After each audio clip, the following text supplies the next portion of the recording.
तो ना उनके उनके थोड़े से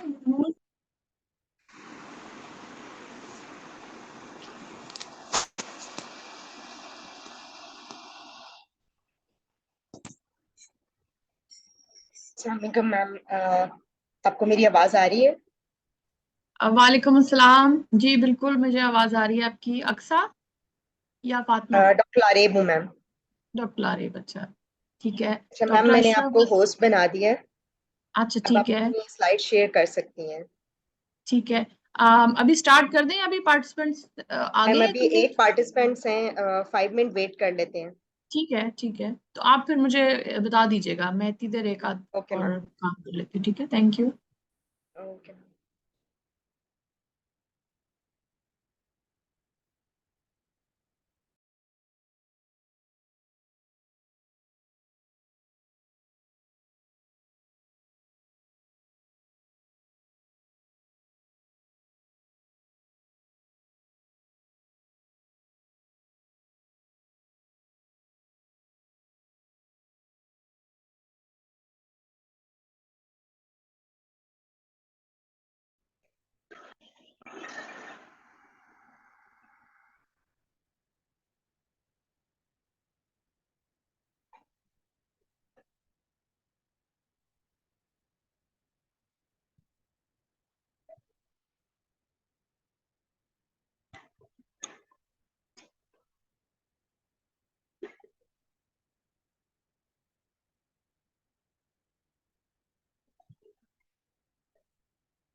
5 मिनट्स हो गए हैं, काइंडली मैम आप फिर लेक्चर स्टार्ट कर दें। चलें, ओके फाइन, मैं स्टार्ट करती हूँ।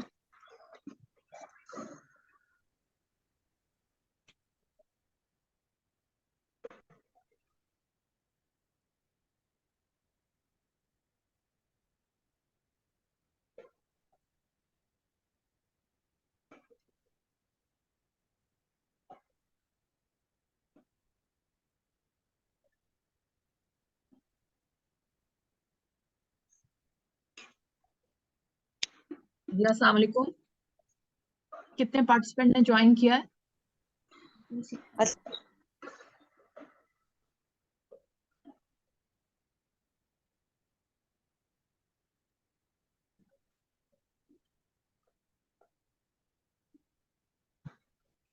मैम अभी 3 पार्टिसिपेंट्स हैं। ये पार्टिसिपेंट्स है। चलें, बिस्मिल्लाह करते हैं। आउज़ु बिल्लाहि मिनश शैतानिर रजीम, बिस्मिल्लाहिर रहमानिर रहीम। तबारकल्लज़ी बियदिहिल मुल्कु व हुवा अला कुल्ली शैइन क़दीर।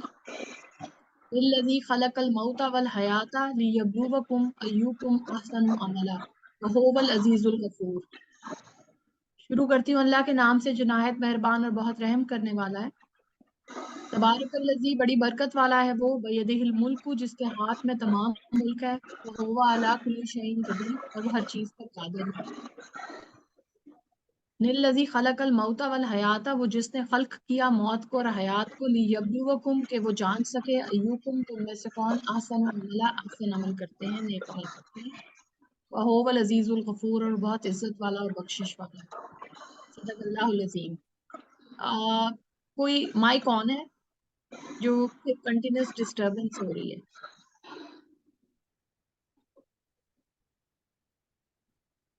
चलें, थैंक यू। नहीं, अभी भी माइक ऑन है, please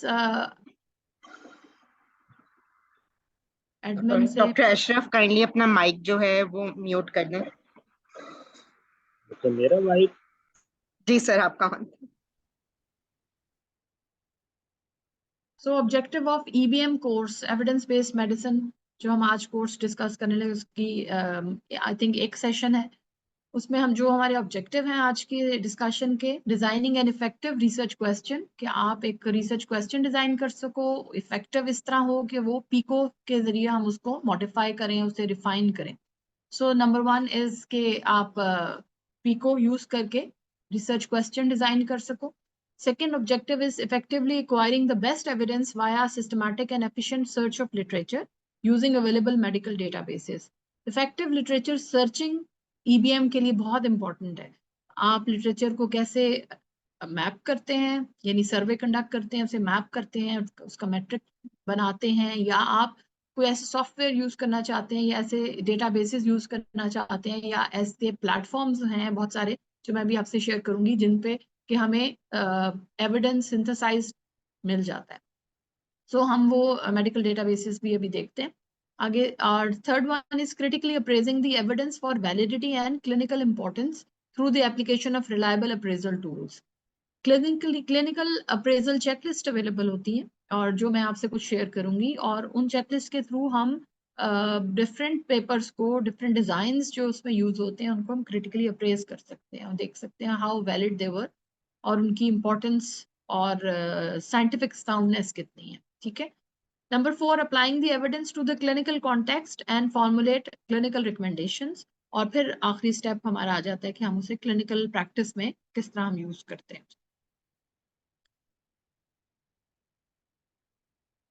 so the concept of EBM course, इसमें हम पहला स्टेप तो कॉन्सेप्ट डिस्कस करेंगे। सेकंड, हम ईबीएम प्रैक्टिस इन सर्जरी की एग्जांपल्स कुछ लेंगे, कुछ हम मेडिसिन की एग्जांपल लेंगे। Then critical appraisal of medical literature देखेंगे, and then application of appropriate relevant evidence on clinical cases, surgical cases, keeping in view patient attributes and other factors. And number five, using clinical reasoning and taking surgical medical decisions. तो decision making के लिए evidence को use करना is evidence based medicine.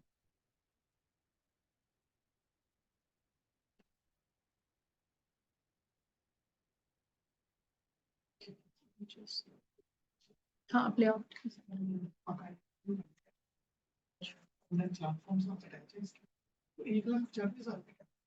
ठीक है, तो मैं sign कर। सो फिर मैं थोड़ी देर के लिए मेरे पास जो, थैंक यू, सॉरी। EVM में evidence based medicine is using the best available information to answer questions in clinical practice. Evidence based medicine was originally defined as the conscientious, explicit and judicious use of current best practice, best evidence in making decisions about the care of individual patients. So whereas evidence based practice integrates individual clinical expertise with the best available clinical evidence obtained from systematic research. So evidence based practice और evidence based medicine overlapping चीजें हैं। Evidence based practice जो है वो आपकी जो आप practice के अंदर किस तरह एविडेंस का यूज करते हैं और इन सिस्टमैटिक वे, और एविडेंस क्या होता है, जो भी फाइंडिंग आपकी रिसर्च से जनरेट होती है, that is called evidence. So this is a diagram showing the evidence-based medicine और उसके तीन main portions. Number one is the best research evidence, आप जिसको literature search कहते हैं, literature search के through जो आप evidence generate करते हैं, फिर उसको appraise करते हैं कि इसमें से best कौन सा है, और फिर आप उसको अपने patient values के साथ उसको देखते हैं कि आपके patient की individual जो patients हैं उसकी क्या requirement है, आपकी clinical judgment उसके बारे में क्या कहती है, then आप अपना क्लिनिकल डिसीजन मेकिंग करते हैं, और उसमें आपकी क्लिनिकल एक्सपर्टीज, आपके जो भी लास्ट ईयर्स का एक्सपीरियंस है, आपकी ऑब्जर्वेशन है, वो सारा कुछ के अंदर इंक्लूड होता है। So final decision making depends on patient values और आपकी clinical expertise plus the evidence appraisal.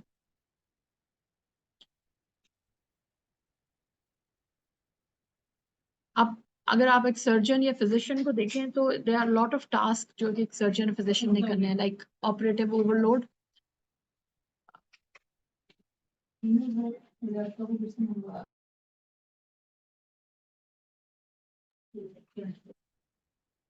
अच्छा, यहाँ मैं 5 मिनट्स की ब्रेक चाहूंगी, मैं जरा लैपटॉप लेके ना दूसरे रूम में जा रही हूँ, तो आप लोग जरा यहीं पे होल्ड कीजिएगा 5 मिनट्स तक मैं ओके मैम। ठीक है, थैंक यू।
हाँ जी, अस्सलाम वालेकुम। I am back. यहाँ पे थोड़ा सा हमारा ट्रांसफार्मर का इशू हुआ था, तो इस वजह से हमें रूम्स जरा शफल करने पड़े थे और मैं कहीं और बैठी हुई थी। तो अब शुक्र है कि बेहतर हो गया सब कुछ situation, so we can start. Yes ma'am. Ma'am मैंने आपको होस्ट बना दिया, अब आप अपनी स्क्रीन शेयर कर सकती हैं। जी मैं कर रही हूँ।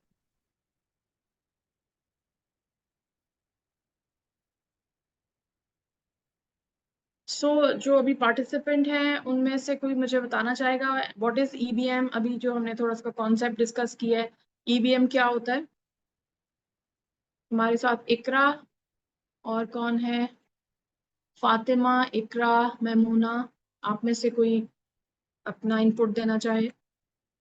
अभी तक क्या आपको समझ आया है? What is EBM?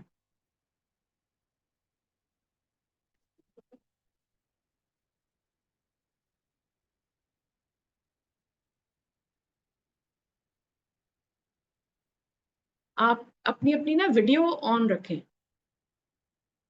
अटेंडेंस के लिए बहुत इंपॉर्टेंस होती है कि मेडिसिन एंड ईबीपी का मैम आपने बताया कि इट्स एविडेंस बेस्ड प्रैक्टिस। क्या होती है एविडेंस बेस्ड मेडिसिन? तीन तीन जो इसके मेन कंपोनेंट्स हैं वो क्या थे?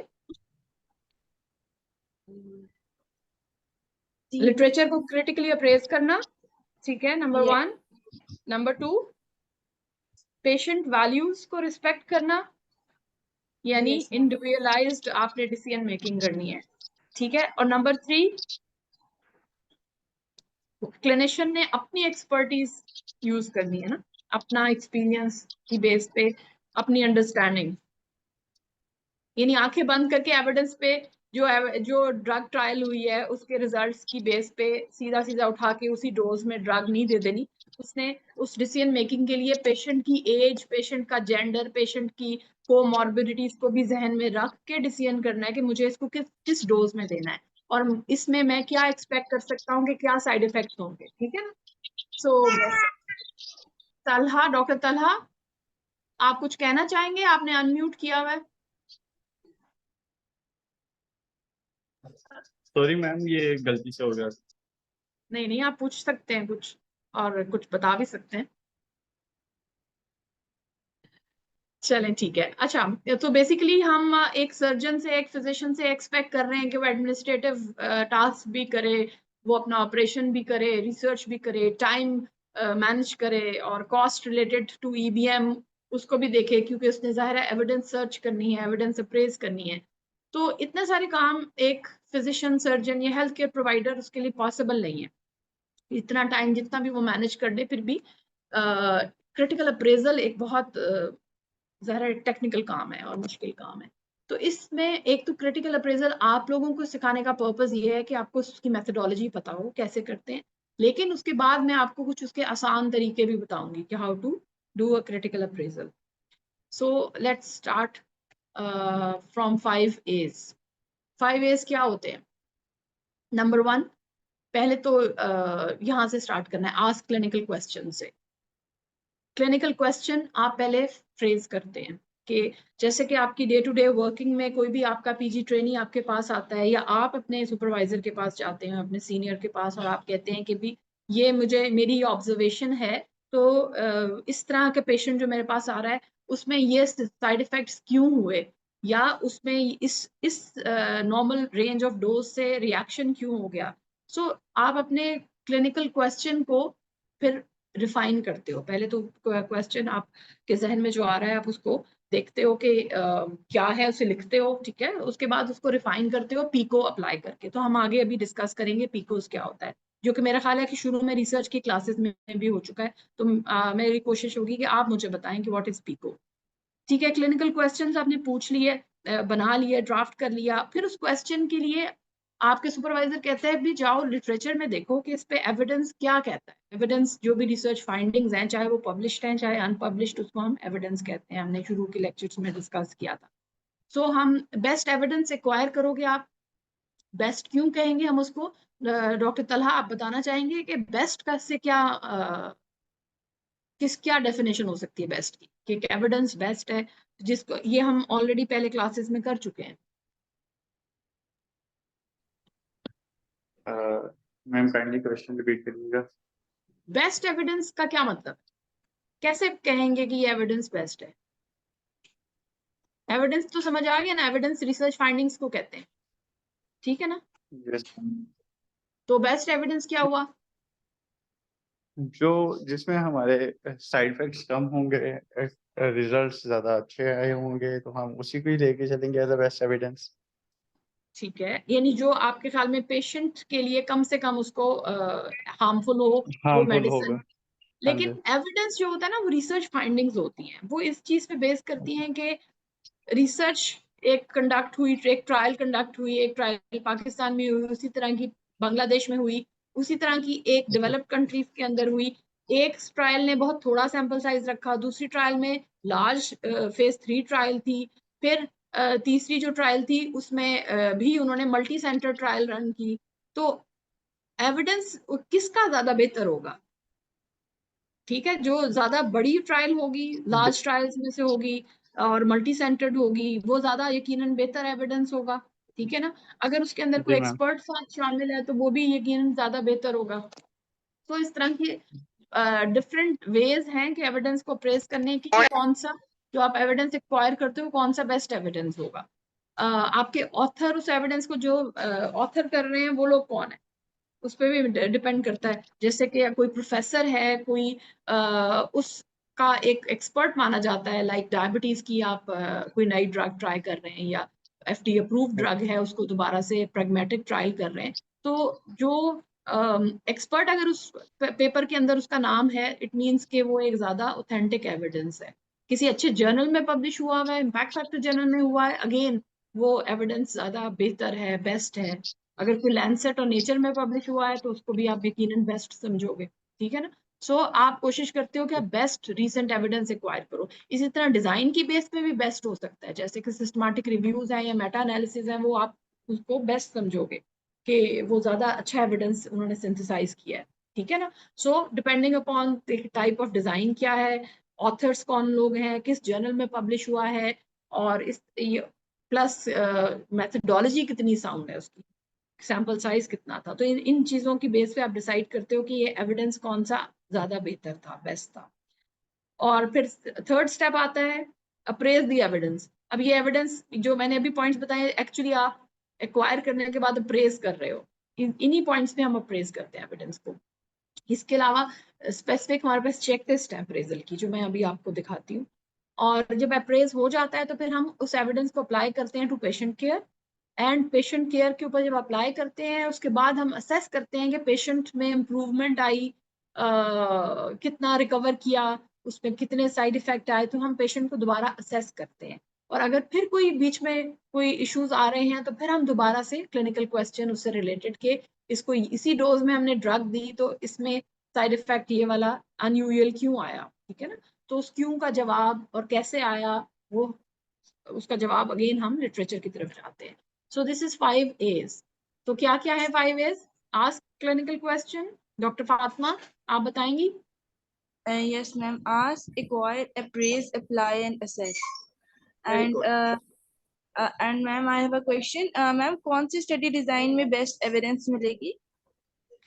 जो बेस्ट एविडेंस है, एक डिजाइन होते हैं जो एविडेंस को जनरेट करते हैं, और कुछ डिजाइन हैं जो एविडेंस को सिंथेसाइज करते हैं। जो आपके डिजाइन हैं जिन पे हम लोगों पे ओरिजिनल काम करते हैं, जैसे आपकी केस कंट्रोल हैं, कोहॉर्ट स्टडीज हैं, रैंडमाइज कंट्रोल ट्रायल्स हैं या नॉन रैंडमाइज ट्रायल्स हैं, ये तमाम एविडेंस जनरेट करती हैं। इन सब में बेस्ट RCTs होती हैं, ठीक है? Strength of Okay. एविडेंस के अकॉर्डिंगली सबसे ज्यादा स्ट्रॉन्ग एविडेंस जनरेट RCTs करती हैं। इसके Okay. बाद कोहॉर्ट आती है, फिर उससे नीचे केस कंट्रोल आती है, फिर क्रॉस सेक्शनल आती है, फिर नीचे केस सीरीज एंड को आपके पास केस रिपोर्ट्स आ जाती हैं, ठीक है? लेकिन Okay. अगर आप दूसरे ग्रुप में जाते हैं जो एविडेंस सिंथेसाइज करती हैं, तो उसमें systematic review and meta analysis आते हैं, जो कि ओरिजिनल पेशेंट्स पे नहीं कर रहे काम, ओरिजिनल लोगों पे काम नहीं कर रहे, वो आपकी स्टडीज पे काम कर रहे हैं, यानी स्टडी ऑफ स्टडीज, ठीक है? यानी Thank you so जैसे much. आप सबने एक ही टॉपिक पे काम किया है, तो मैं आप सबके पब्लिश पेपर को उठाऊंगी या अनपब्लिश्ड को भी ले सकती हूँ मैं, उनको मैं लेके एविडेंस सिंथेसाइज करूंगी, दोबारा से सबको टेबुलेट करके उनके जो सैंपल सारे साइज को मिला के मैं एविडेंस सिंथेसाइज करूँ, ठीक है। सो वो highest strength of evidence systematic review और मेटा एनालिसिस का होता है, और ये किस लिए यूज होती है? गाइडलाइंस डेवलप करने के लिए। So steps to practice EBM, you welcome. Steps to practice EBM आप जिसमें कि आपके ये वाले हमने 5 स्टेप्स से जो कर लिए, और डूइंग मोड होता है कि आप ये तमाम स्टेप्स करें। Using mode, use pre apprised resources, जैसे कि मैं भी आपसे चेकलिस्ट शेयर करूंगी तो वो ऑलरेडी डेवलप्ड रिसोर्सेज हैं जो कि आपको अप्रेजल करने में आसानी हो जाती है। और उसके बाद फिर आप मोस्ट कॉमन, जो सबसे कॉमन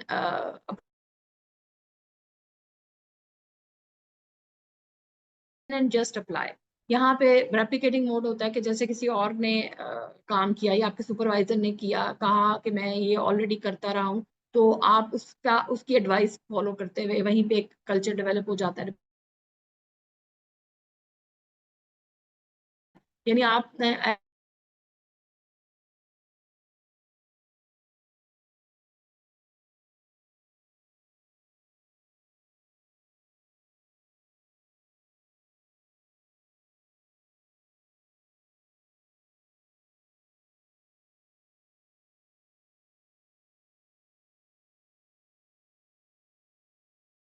जनरेटेड एविडेंस है, क्वालिटी एविडेंस है, उसको इम्प्लीमेंट नहीं करने देते। आप अपनी क्लिनिकल प्रैक्टिस में, रूटीन प्रैक्टिस में चेंज को एक्सेप्ट नहीं करते। कोई नई बात, नई चीज आई है तो यूजली हम उसको बहुत जल्दी अडेप्ट नहीं करते।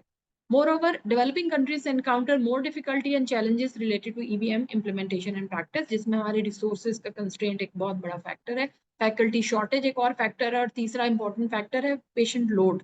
आपके पास 200-250 OPD में आ रहे हैं तो आप उस तरीके से EBM प्रैक्टिस नहीं कर सकते जितना कि आप डेवलपिंग कंट्री के करते हैं। और इसी तरह surgical decision making on case to case basis is usually complex. उसमें आपको पेशेंट को ओपन किया तभी पता चल रहा है कि अब ये कितना आपकी उस जो प्लान था उससे कितना आपको डेविएट करना पड़ रहा है, ठीक है। So there are many factors. Patient में भी कॉम्प्लेक्स, पेशेंट के अंदर कोमॉर्बिडिटीज हो सकती हैं, मल्टीपल यानी प्रॉब्लम्स के साथ वो आपके पास आ सकते हैं। तो पेशेंट एक पेशेंट का डिसीजन दूसरे पेशेंट पे आप डायरेक्टली अप्लाई नहीं कर सकते, you have to think about it. But may have a well researched and well understood disease such as stage 2 colon cancer की हम example ले लें, और a poorly studied variation of a common disease such as asymptomatic colon cancer with an isolated ovarian metastasis. So decision making एक है वो भी colon cancer ही, लेकिन उसमें कुछ एक isolated metastasis हमें नजर आ रही है।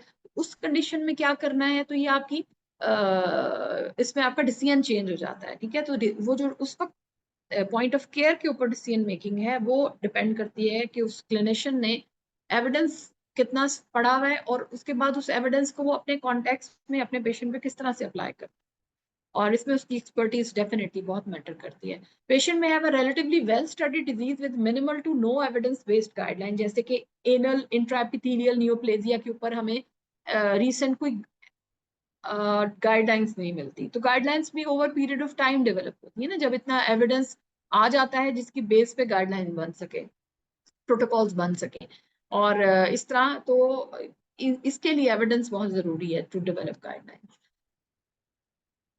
अच्छा, ये फिर एग्जांपल दी है कि Jacqueline at all from imperial college in United kingdom used interview research methods for surgeon to dissect apart the decisions made about cholecystectomy cases during pre-operative, intraoperative and post-operative phases of care. On average, 15 decisions were made for this relatively straightforward procedure. उन्होंने सिर्फ उनकी decision के बीच में आपको कितने फैसले करने पड़ते हैं कि अब ऐसा है तो ऐसे किया, अगर ये एनाटॉमिकल एबनॉर्मेलिटी थोड़ी नजर आई है, चेंज नजर आई है, तो उसमें ऐसे करना है, आपने किस तरफ से अप्रोच करनी है। तो यानी उन्होंने सिर्फ ये डिसीजन आइडेंटिफाई किए तो 15 बने just for us just simple procedure. So इससे आपको पता चलता है कि कितनी वेरिएशन सर्जन टू सर्जन आपको मिल सकती है, और एक ही यूनिट के अंदर आप वेरिएशन देख सकते हैं।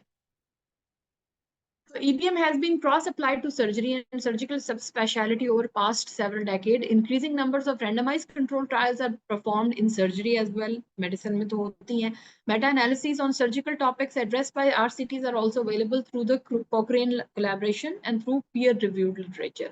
तो तो RCTs के ऊपर जब मेटा एनालिसिस हो जाता है तो वो आपको बहुत ही ऑथेंटिक एविडेंस प्रोवाइड करता है।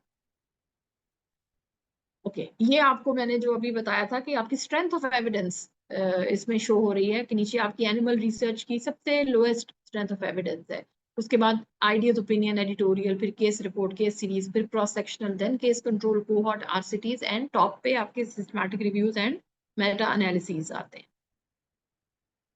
ठीक, सो पीको क्या होता है? The acronym used to help formulate a well defined researchable question.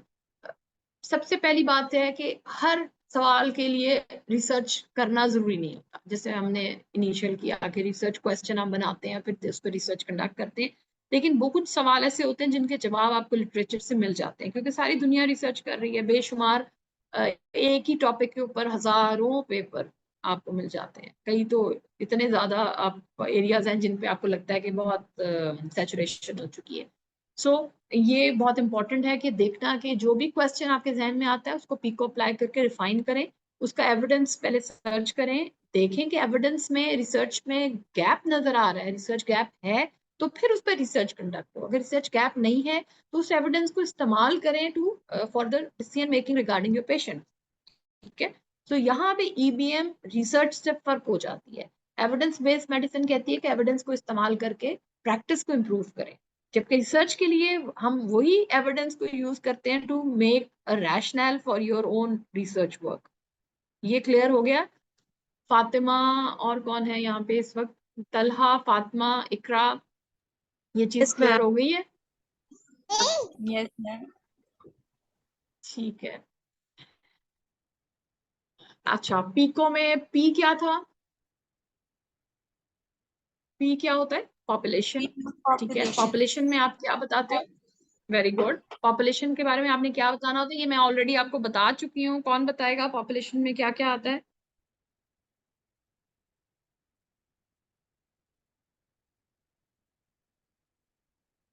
Population में आपके वो लोग आते हैं या वो थिंग्स आती हैं जिनके ऊपर आप काम कर रहे हो। फॉर एग्जांपल, आप ह्यूमन बींग्स पे काम नहीं कर रहे, आप लैब रिपोर्ट्स पे काम कर रहे हो या आप एनिमल्स पे काम कर रहे हो, तो वो आपकी पॉपुलेशन है। जो आपकी पॉपुलेशन है, जिन लोगों पे आप काम कर रहे हो, वो आपकी लाइफ, फॉर एग्जाम्पल आप रिप्रोडक्टिव एज फीमेल्स पे काम कर रहे हो, तो वो आपकी पॉपुलेशन होगी। तो यहाँ पे पॉपुलेशन में सिर्फ ये नहीं बताना कि कौन आपकी स्टडी पॉपुलेशन का पार्ट है, आपने ये भी बताना है कि वो किस बेस पे स्टडी में इंक्लूड होंगे और किस बेस पे एक्सक्लूड होंगे, यानी उनका एलिजिबिलिटी क्राइटेरिया क्या होगा। ठीक है, और उसके बाद सेकंड चीज इंपॉर्टेंट कि कितने लोगों को आपने स्टडी में शामिल करना है। ठीक है, और वो कहाँ से लेने हैं, स्टडी सेटिंग क्या होगी, और कब लेने हैं, स्टडी ड्यूरेशन, कि किस ईयर में काम हो रहा है, कौन से मंथ्स में काम हो रहा है, और फिर उसके बाद आ जाता है कि वो किस टेक्निक से उठाने हैं। यानी आपने जब सिलेक्ट करने हैं पेशेंट, आपने एक नंबर बता दिया कि ये सैंपल साइज था और इस क्राइटेरिया के तहत आपने ये सैंपल साइज कैलकुलेट किया, तो अगला क्वेश्चन आता है कि आपने उसको किस तरह से सिलेक्ट करना है। तो वो जो सिलेक्शन है वो प्रोबेबिलिटी होगी या नॉन प्रोबेबिलिटी होगी, आपने सैम्पलिंग पढ़ ली होगी। तो ये तमाम बातें पॉपुलेशन के साथ इसका ताल्लुक जिन पे आप काम कर रहे हो। Is that clear? फिर Yes, सेकंड आ ma'am. जाता है, फिर सेकंड आता है इंटरवेंशन। इंटरवेंशन और एक्सपोजर, जिसमें कि आप बताते हो कि आपने उनको किस चीज से एक्सपोज करना है, क्या कुछ उनको देना है या कुछ उनसे ले लेना है।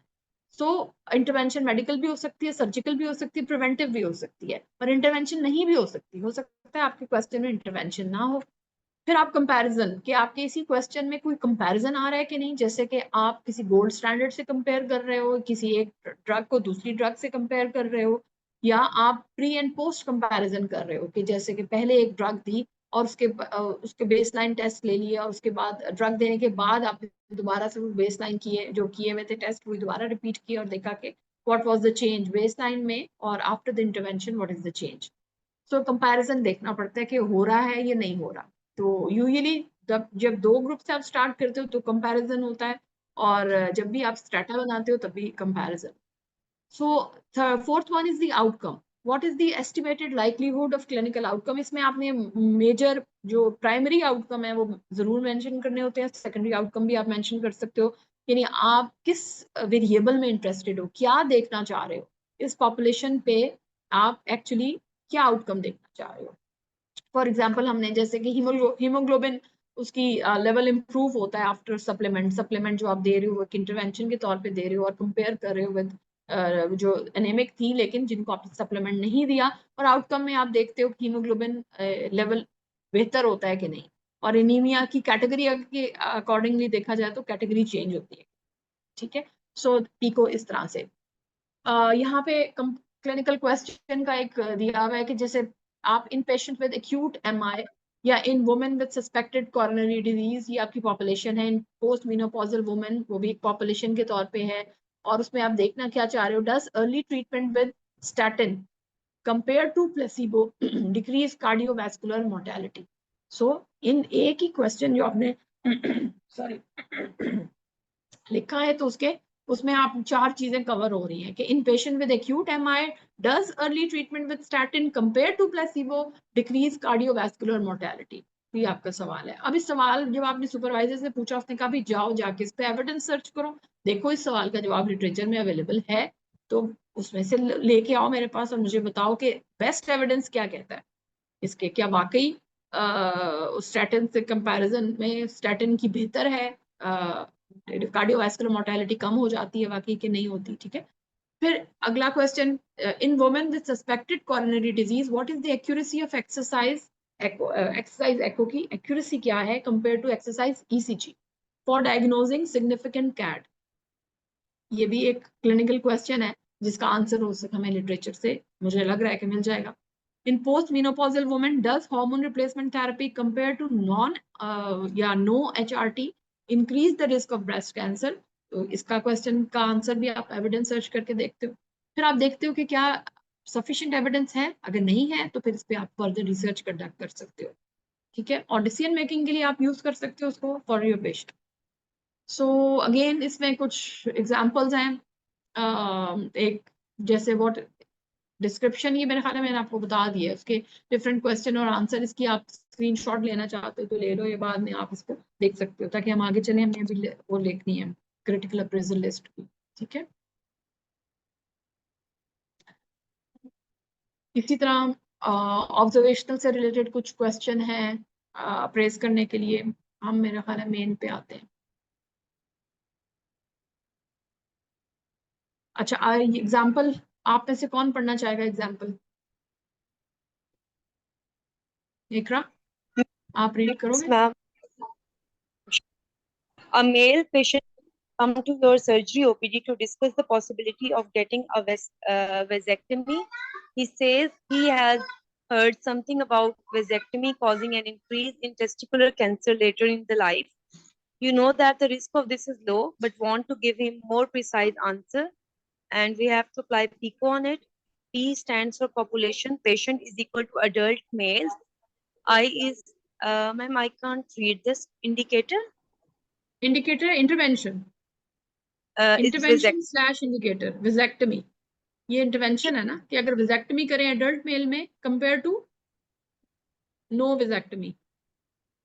C stands for control is equal to no vasectomy, and outcome in our case is testicular cancer. Thank you.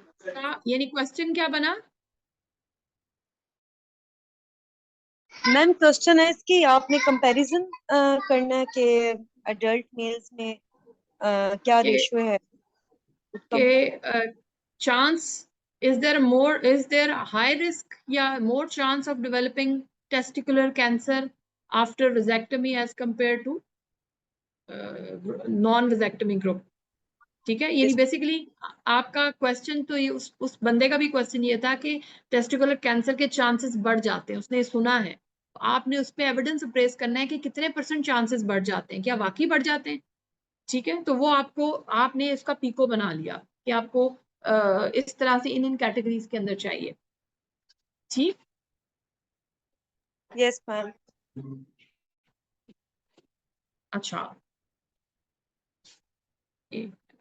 ये हमने एविडेंस तो क्वांटिफाई हमने कर लिया था, आइडियाज ओपिनियन। ये हम थोड़ी सी एग्जांपल्स देख लेते हैं।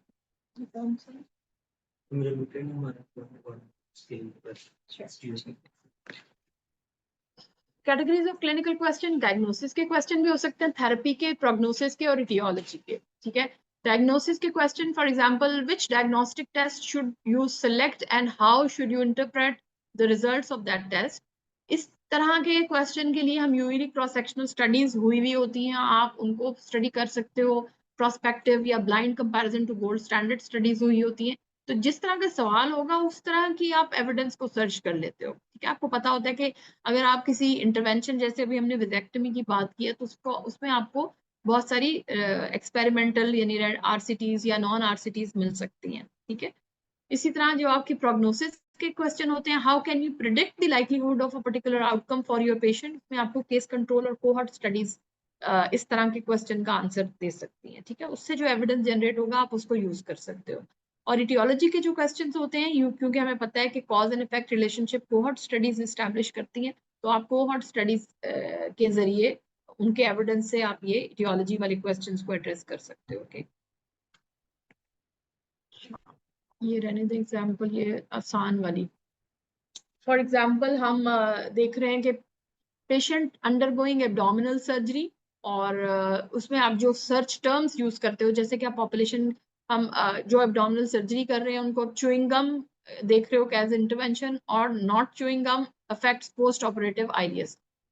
इसके ऊपर एक स्टडी आप करना चाहते हैं। आपका क्वेश्चन ये बनता है कि च्यूइंग गम यूज करने से पोस्ट ऑपरेटिव आईलीएस जो है वो उसके चांसेस कम हो जाते हैं। तो आप उसके अकॉर्डिंगली अपनी, जब आप लिटरेचर को सर्च करना चाहोगे तो आप अपनी सर्च स्ट्रैटेजी बनाओगे।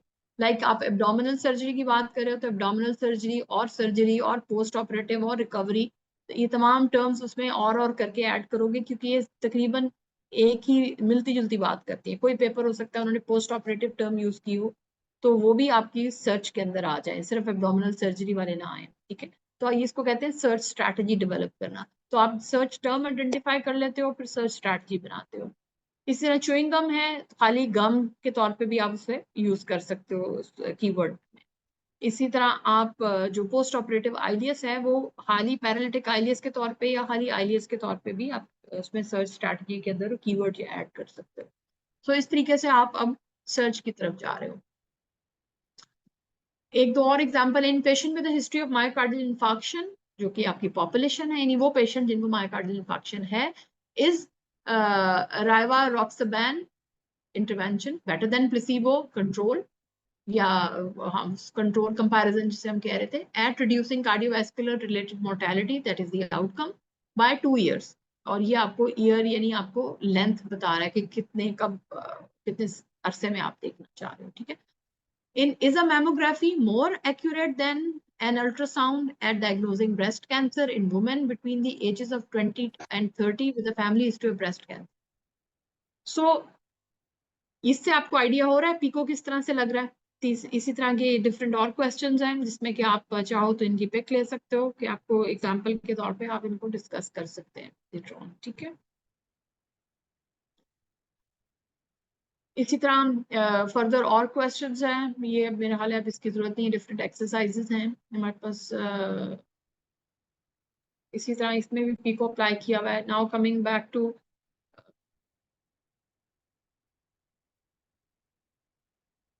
पीको की एग्जांपल्स, ये एक और एग्जांपल ले लेते हैं। As adult patients multi modal treatment, पहले रिसर्च क्वेश्चन पढ़ लेते हैं। In adult patients undergoing elective surgery, does treatment with epidural analgesia in combination with acetaminophen and NSAIDs compared with epidural alone lead to better pain scores and less side effects, यानी nausea and vomiting, उन्होंने bracket में mention कर दिया, over 24 hours following surgery। तो ये इसके लिए जब वो पीको कर अप्लाई करेंगे और फिर लिटरेचर सर्च करेंगे तो एडल्ट पेशेंट पे है, मल्टी मोडल ट्रीटमेंट है, epidural analgesia in combination with acetaminophen and NSAID, और सिंगल मॉडल ट्रीटमेंट कंपैरिजन के तौर पे वो यूज करें एपिड्यूरल अलोन के साथ। पेन स्कोर उनका आउटकम है, और जो उनका टाइम है वो ओवर 24 आवर्स। तो पीकॉट के तौर पे भी हम इसको लिख सकते हैं, PICOT। और कई जगहों पे आप पीकोस भी पढ़ेंगे, S फॉर स्टडी डिजाइन, लेकिन यहाँ हमारे पास T ज्यादा इंपॉर्टेंट है, S इतना हम यूज नहीं कर रहे जब EBM करते हैं। तो रिसर्च में S बहुत इंपॉर्टेंट हो जाता है फिर। सो आई होप कि आपको पीको अप्लाई करना आ गया है, प्रैक्टिस भी होगी। ओके, ये स्लाइड आपको शो करती है कि जो अनफिल्टर्ड एविडेंस है वो आपके जो नीचे पोर्शन है RCT तक, जो हमने अभी पहले भी डिजाइन Yes, टाइप ma'am. किए हैं, वो अनफिल्टर्ड एविडेंस है। तो ये आपको डिफरेंट डेटाबेसेस से मिल जाता है। जो फिल्टर्ड एविडेंस है, ये फिल्टर्ड एविडेंस का मतलब है कि जो लोगों ने अप्रेज ऑलरेडी कर लिया है। जब भी सिस्टमैटिक रिव्यू को लिखता है, मेटा एनालिसिस लिखता है, तो वो एक तरह से अप्रेजल करके लिखता है उनका, ठीक है ना। तो इसलिए उनको हम फिल्टर्ड एविडेंस कहते हैं। वो बेस्ट क्वालिटी रिसर्च को ही उसमें इंक्लूड करता है। जो उस पर फुलफिल नहीं करती, यूजली इसको हम एक्सक्लूजन में डाल देते हैं। तो ये उनकी डेटाबेसेस अवेलेबल हैं जिनसे कि आप उनका लोकेट कर सकते हैं। अच्छा, यहाँ पे अप टू डेट का जिक्र है, ईबीएम फिल्टर्स का जिक्र है, clinical evidence, ACP journal club, इसी तरह EBM sorry BMJ best practice भी एक और अप टू डेट की तरह है। तो ये बीएमजे बेस्ट प्रैक्टिस और अप टू डेट, ये वो प्लेटफॉर्म्स हैं जो आपको क्रिटिकल अप्रेजल करके देते हैं। क्रिटिकली अप्रेज्ड सोर्सेज हैं ये क्लिनिशियन का टाइम बचाने के लिए, कि उन्हें खुद से क्रिटिकल अप्रेजल ना करना पड़े, उनको एविडेंस सिंथेसाइज करके वो उनके पास रखते हैं। वो जो क्वेश्चन उसके अंदर डालेंगे, उस क्वेश्चन के ऊपर वो लेटेस्ट एविडेंस के साथ उनको जवाब दे देंगे, ठीक है। आपने कभी यूज किया है किसी ने?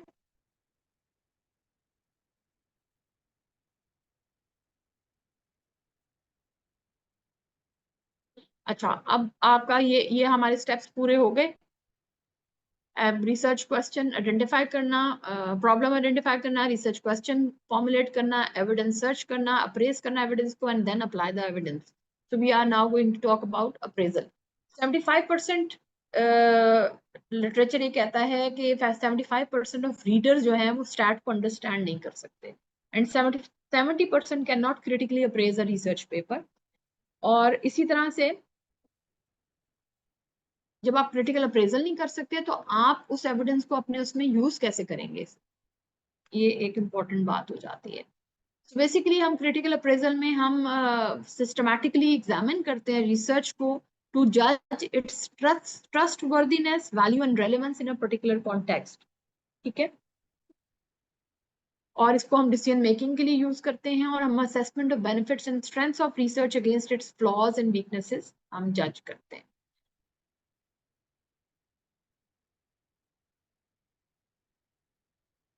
It usually comes as a surprise to the students to learn that almost 99% published article belong in the bin and should not be used to inform practice.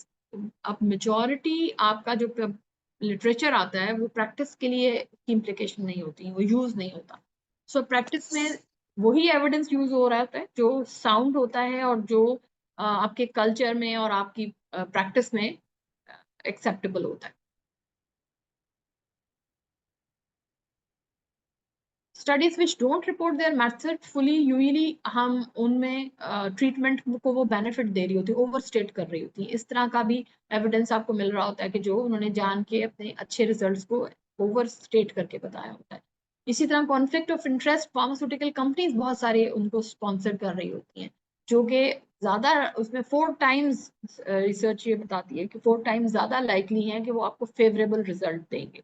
तो आपके लिए ये समझना कि कौन सा पेपर जो है वो वाकई क्वालिटी और रिलायबल एविडेंस है कि नहीं, तो डिफिकल्ट हो जाता है। सो इसलिए हम क्रिटिकल अप्रेजल चेकलिस्ट की तरफ जाते हैं ताकि हमें वैलिड रिजल्ट्स मिले और रेलेवेंस के साथ हो। सो अब आ जाते हैं क्रिटिकल अप्रेजल चेकलिस्ट।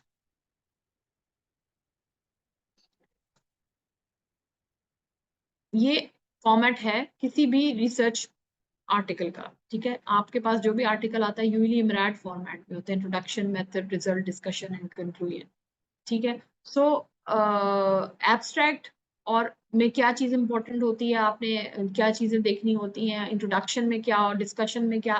तो बेसिकली मैं आपको ब्रीफ सा इसमें बता देती हूँ कि जब भी कोई पेपर आप पढ़ते हो तो आपने उसके इंट्रोडक्शन के अंदर स्पेसिफिकली उन्होंने अपना वो क्वेश्चन मेंशन किया हो कि जिसके आंसर के लिए वो रिसर्च करें, अपना अपना ऑब्जेक्टिव मेंशन किया हो, या अपना हाइपोथेसिस साथ लिखा हुआ हो कि वो ये स्टडी उनकी इस स्टडी में कोई रिलेशनशिप देख रहे हैं या कोई डिफरेंस देख रहे हैं या किसी ड्रग का इफेक्ट देख रहे हैं, तो उसके अंदर क्लियरली मेंशन हो। और डिस्कशन में वो अपनी की फाइंडिंग्स को डिस्कस करते हैं, जो उनका ऑब्जेक्टिव है वो किस एक्सटेंट तक अचीव हुआ, और उनकी फाइंडिंग्स कॉन्फ्लिक्टिंग और सिमिलर लिटरेचर की रोशनी में या in light of similar conflicting literature उनके रिजल्ट्स क्या शो करते हैं, किसके साथ जाते हैं, किससे सिमिलर है और किससे डिसिमिलर है। और मेथडोलॉजी सेक्शन जो होता है हमारी पेपर्स का, वो हम उसमें हम प्राइमरी आपका जो आउटकम है वो, और सेकेंडरी आउटकम जो है डेटा, वो आप कैसे कलेक्ट करेंगे, उनको ऑपरेशनलाइज कैसे करेंगे वेरिएबल्स को, ये तमाम बातें आपने अपनी स्टडी सेक्शन में मेथडोलॉजी सेक्शन के अंदर मेंशन करनी होती है। और आपकी सारी पॉपुलेशन से रिलेटेड बात, आपकी इंटरवेंशन से रिलेटेड बात, आपकी कंपैरिजन से रिलेटेड और आउटकम से, पीको पूरा का पूरा पीको की डिटेल आपने यहाँ पे मेंशन करनी होती है। उसके बाद जो आपके रिजल्ट्स हैं, रिजल्ट्स अगेन आपके डिस्क्रिप्टिव और एनालिटिकल पोर्शन होता है। डिस्क्रिप्टिव के अंदर आप डिस्क्राइब कर लेते हैं अपनी जो आपने पढ़ ली होगी स्टैट, और जो आपके एनालिटिकल पोर्शन है उसमें आप यूवीडी पी वैल्यू जो आपने सेट की होती है उस पर उसके अगेंस्ट देखते हैं कि आपकी अपनी पी वैल्यू क्या निकल रही है इन योर डेटा। और यहाँ रिग्रेशन लग रही है, डिफरेंट स्टेटिस्टिकल मेथड्स हैं जो कि हम यूज कर सकते हैं और यहाँ पे मेंशन होने चाहिए। उसके बाद जो इम्पोर्टेंट चीज में आप critical appraisal checklist, standard appraisal questions क्या हैं। सबसे इम्पोर्टेंट क्वेश्चन के क्या आपकी स्टडी एड्रेस करती है, इसको ऊपर ले जाऊं, did the study address a clearly focused issue. जो भी आप पेपर पढ़ते हैं आप उसमें देखना चाहते हैं कि ये फोकस है, जिस इशू पे भी बात करना चाहता है, सैंपल साइज जस्टिफाइड है, is the design appropriate to the stated aims, and then you go for okay, are the measurements likely to be valid and reliable, are the statistical methods described in the paper, did untoward events occur during the study, कोई event हुआ उसमें, अगर नहीं हुआ तो क्या उन्होंने इस बात को मेंशन किया कि नहीं हुआ, अगर हुआ तो मेंशन होना चाहिए उसके अंदर, were the basic data accurately described, do the numbers add up, was the statistical significance assessed, do the number add up जो है बड़ा इंटरेस्टिंग है। जब आप टेबल्स देखते हो तो यूजली आप हम जब एज क्रिटिकली देख रहे होते हैं तो हम उसका टोटल देख लेते हैं कि टोटल एड अप होके ग्रैंड टोटल बन रहा है कि नहीं, और हर कॉलम रो का टोटल उसके आगे जो लिखा हुआ है वो उसके अकॉर्डिंगली बन रहा है, क्योंकि उससे आपको आइडिया हो जाता है कि कोई डेटा में गड़बड़ तो नहीं है। ठीक है, और आपकी फाइंडिंग्स का मतलब क्या है, what do the findings mean, ये उसमें पेपर में मेंशन हुई है, कंक्लूजन में मेंशन हुई है कि नहीं। तो ये इन पॉइंट्स के ऊपर यूजली हम, ये स्टैंडर्ड अप्रेजल क्वेश्चन है जिस पे आप अप्रेज करते हैं। और इम्प्लीकेशन ऑफ योर स्टडी, और उसके कोई ऐसी बात जो उन्होंने ओवरलुक कर दी हो, इम्पोर्टेंट इफेक्ट्स, तो वो भी आप इसमें नोट डाउन करते हैं। अच्छा, जब आप कंट्रोल स्टडी करते हैं जैसे आरसीटी है या कोई भी जिसमें भी कंट्रोल ग्रुप है, तो उसमें इंपॉर्टेंट होता है खासतौर पे आरसीटी में कि रैंडम एलोकेशन हुई थी कि नहीं। तो आपने आरसीटी पढ़ ली हुई है, इसमें इंक्लूजन एक्सक्लूजन क्राइटेरिया मेंशन होना चाहिए, और उसके बाद रैंडम एलोकेशन मेंशन होनी चाहिए, और ग्रुप कंपैरेबल है या नहीं। फॉर एग्जांपल केस कंट्रोल है तो उसमें मैचिंग की है तो कैसे की है, मैचिंग मेंशन होनी चाहिए। और उसके बाद आपने जो इंस्ट्रूमेंट यूज किए हैं वो कैसे वैलिडेटेड इंस्ट्रूमेंट थे, अगर नहीं थे तो आपने किस तरह उसको वैलिडेट किया, आपने ब्लाइंडिंग यूज की नहीं की, और इफेक्ट साइज क्या आपने यूज किया। तो क्योंकि आप जो पिछला रिसर्च की आर्टिकल जो आप जिसकी बेस पे ये रिसर्च कंडक्ट कर रहे हैं, ये वाली रिसर्च कंडक्ट हुई है, उसमें आप देख लेते हो कि उसने इफेक्ट साइज क्या यूज किया। सो बेसिकली जब भी आप पेपर पढ़ते हैं कंट्रोल स्टडी, तो आपने उसमें इन पॉइंट्स को देखना होता है। इसी तरह कोहॉर्ट और पैनल स्टडी के अंदर आप थोड़े से चेंजेस होती हैं, मेन तो वही रहते हैं। खासतौर पे जब कॉज एंड इफेक्ट रिलेशन की बात करते हैं तो कंफाउंडिंग को जरूर देखते हैं, कोई कंफाउंडिंग फैक्टर्स थे, मिस तो नहीं कर दिए, मेंशन किए, एक्सक्लूड किए, या डेटा एनालिसिस में इंक्लूड किए, डेटा स्ट्रेटिफिकेशन अकॉर्डिंग टू कंफाउंडर्स की, रिग्रेशन अप्लाई किया यानी मल्टीवेरिएट एनालिसिस किया या नहीं किया, फिर आप इस पॉइंट ऑफ व्यू से जरूर उसको देखते हैं। और खासतौर पे जब रिक्रूटमेंट वाला पोर्शन है उसको भी उन्होंने अच्छे तरीके से कंट्रोल, कोहॉर्ट के अंदर किसको रिक्रूट किया किसको नहीं किया वो मेंशन किया कि नहीं। ठीक है, तो केस कंट्रोल में भी तकरीबन वैसी ही चीजें हैं, लेकिन उसके अंदर क्योंकि कंफाउंडिंग ज्यादा है उसमें, और डेटा के पॉइंट ऑफ व्यू से कि आपने डेटा को किस तरीके से उन्होंने एक्सट्रैक्ट किया लिया लोगों से, क्योंकि इसमें इसमें सिलेक्शन बायस के बाद मिस क्लासिफिकेशन बायस और फिर रिकॉल बायस बहुत आता है कि पेशेंट्स को, जो पेशेंट केसेस होते हैं उनको वो तो अच्छा रिकॉल कर लेते हैं, लेकिन जो कंट्रोल होते हैं वही उन्हीं फैक्टर्स को, उन्हीं एक्सपोजर या रिस्क फैक्टर को अच्छे तरीके से रिकॉल नहीं कर पाते।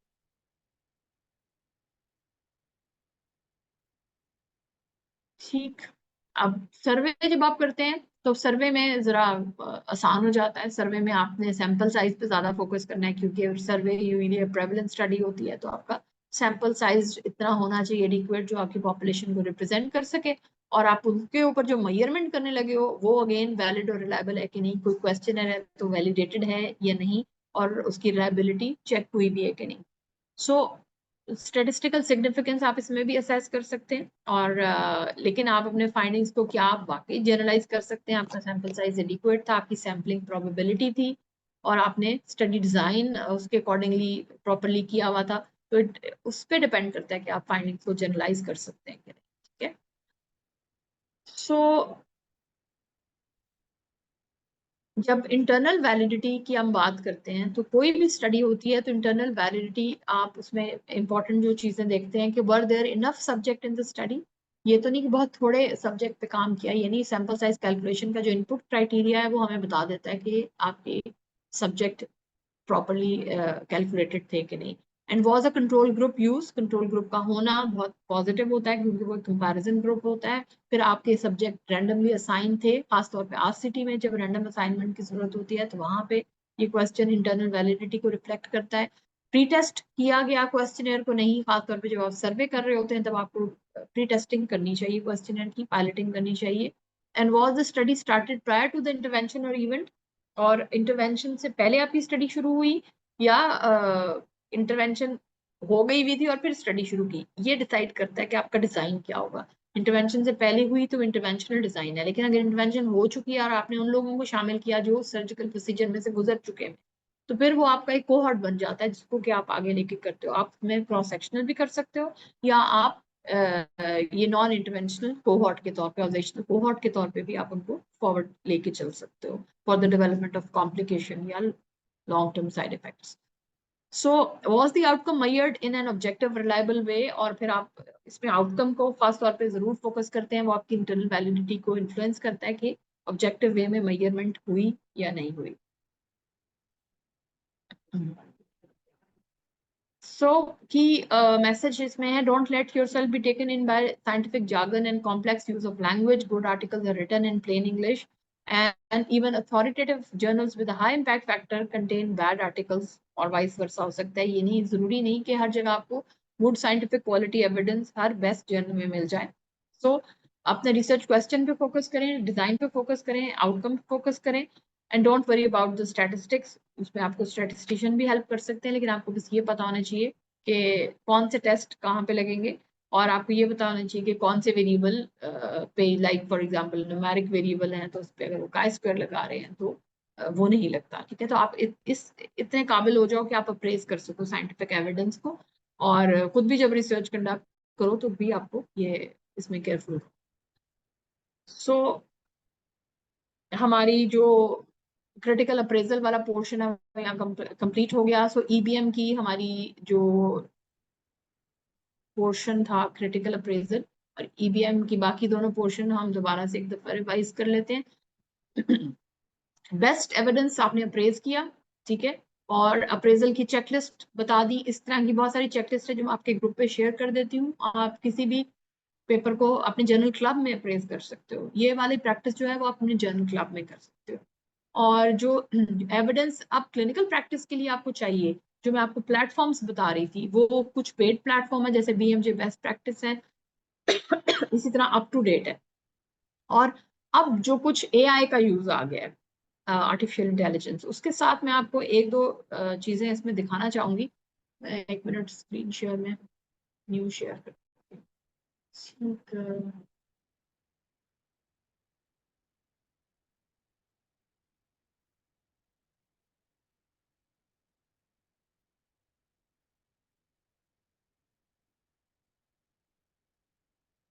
आपको ये नजर आ रहा है? आपने किसी ने चैट जीपीटी यूज किया है?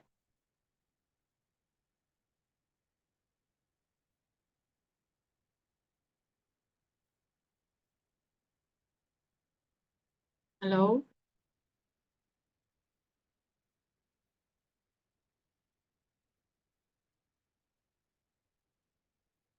Doctor Talha,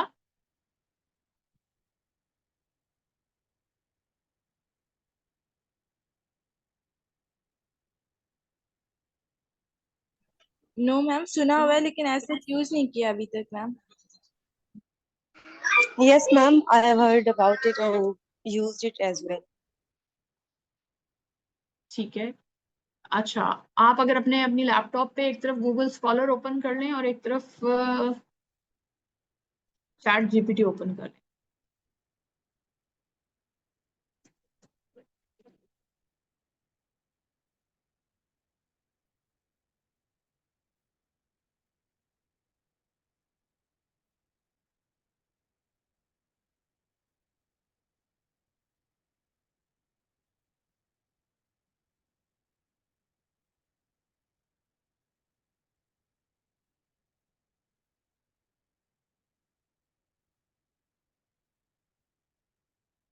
hormone replacement therapy के मैं देखना चाह रही हूँ लॉन्ग टर्म इफेक्ट्स क्या है। ठीक है, क्वेश्चन फॉर एग्जांपल ये क्लिनिकल क्वेश्चन है जो मेरे जहन में आया और मैं इसके ऊपर एविडेंस सर्च करना चाह रही हूँ। अब जब मैं यही क्वेश्चन जब मैं गूगल स्कॉलर पे लिखती हूँ तो वो इसको किस तरह से मुझे सर्च करके देता है। उसने मुझे तकरीबन 1,06,000 आर्टिकल्स निकाले हैं। हाँ भाई, 1,06,000 रिजल्ट्स निकाले हैं। 0.15 सेकंड में उसने मुझे सर्च करके दे दी है। अब मैं इसमें थोड़ा सा इसकी रेंज को कस्टमाइज करती हूँ, सिंस 2022 कर देती हूँ कि चलो मुझे थोड़े से रीसेंट एविडेंस बस दे दो। उसमें भी उसने मुझे 17,200 इसमें निकाल के दिए। ठीक है, 17,000 जो बहुत ज्यादा है। इसको कौन पढ़ेगा और कौन इसमें से एविडेंस को अप्रेज करेगा। और अप्रेजल चेकलिस्ट एक पेपर पे तो आप आसानी से लगा सकते हो, इतने सारों को कौन अप्रेज करेगा। सो दूसरी तरफ चैट जीपीटी क्या कर रहा है। चैट जीपीटी आपको पूछने लगा है। मैं इसी को यही वाला क्वेश्चन इधर से ही कॉपी करती हूँ और फिर इसको इधर पेस्ट कर देते हैं।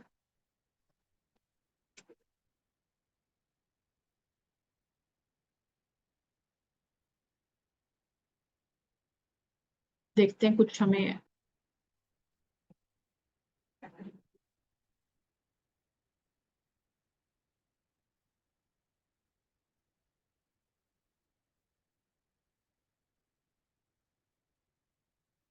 क्या।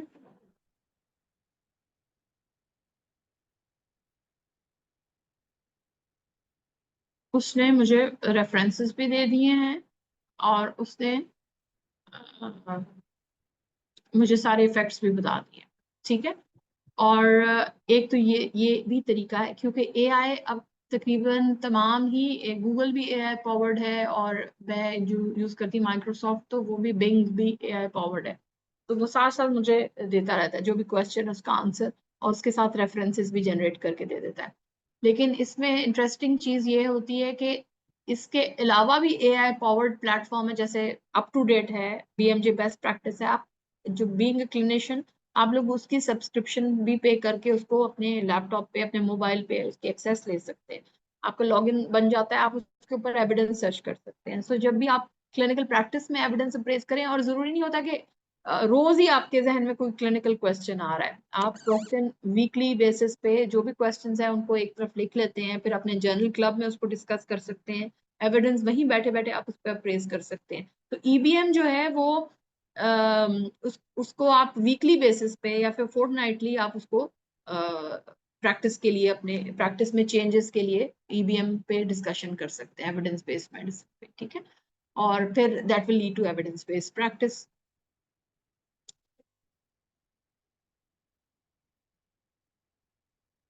ओके, एनीथिंग एल्स, और कोई चीज कोई इसमें डिस्कस करना चाहेगा। ईवीएम पे तकरीबन मैंने आपको सारी जितनी इंफॉर्मेशन इजीली एब्जॉर्ब हो सकती है। अगर आपको चेकलिस्ट अभी मैं शेयर कर देती हूँ, वो आप एज होमवर्क करो, उनको चेक करो, उनको पढ़ो, और उनके साथ एक एक आर्टिकल और उसके ऊपर वो चेकलिस्ट। यूजली मेरे पास आर्टिकल भी मैंने डाउनलोड किए हुए हैं, अगर आपको असाइनमेंट के तौर पे मैं आपको दे देती हूँ उन आर्टिकल्स के ऊपर वो चेकलिस्ट अप्लाई करो। ठीक है,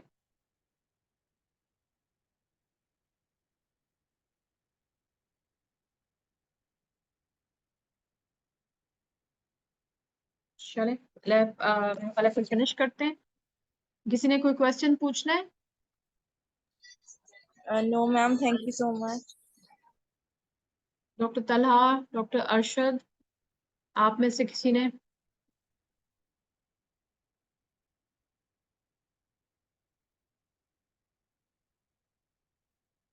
चलें. Okay, thank you very much. Thank you, Dr. Ashraf.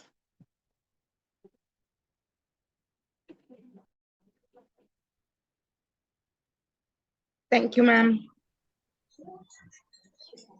Allah Thank you, ma'am.